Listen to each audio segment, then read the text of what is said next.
আমি কুরবানি দিতে পারবো না, আমার বিয়াই লজ্জা পাবে। আমি নামাজ পড়ি না, আমার বিয়াই তো লজ্জা লাগে না? হ্যাঁ, আমার বিয়াই নামাজ পড়ে না, কখনো তো বলে না একটা ইমাম পাঠায় দেন আমার নামাজ শিখান। আমার বিয়াই চায় কুরবানিতে আমি তার বাড়িতে গরু পাঠাই, ছাগল পাঠাই। আমার বিয়াই বেনামাজি, একবার তো বলে না আপনার এলাকার একজন ইমাম পাঠায় দেন, আমি বেনামাজি, আমার একটু নামাজ শিখান। আমার লজ্জা নাই? আমি আমি আমি আমি বেনামাজি? আমি কাফের চাইতে খারাপ, মুশরিকের চাইতে খারাপ?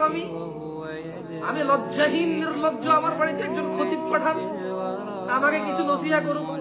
আপনার মেয়েকে আমার ছেলেকে বিয়ে করাইছি, আপনার ঠেকা পড়ছে, আমার এই দিনহীনতা নিয়ে আমার বাড়িতে একটা ইমাম পাঠান, আপনার টাকা খরচ করে আমাকে একটু ইসলাম শিক্ষা দিক, আমাকে একটু দিন শিক্ষা দিক, আমাকে একটু আদব কায়দা শিক্ষা দিক। ওই কোনো বেয়াই তো বলে না যে আমি বেনামাজি, আমার বাড়িতে ইমাম পাঠান, নামাজ শিখা। বলে যে সামনে কোরবানি, আমার বাড়িতে খাসি পাঠান, দুম্বা পাঠান, মুখ পাঠান, গরু পাঠান। জালেম নির্লজ্জ ফকির,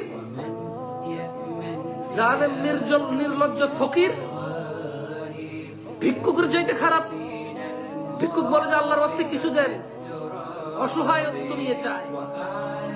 আর এই বিয়াই, সে জোর করে জবরদস্তি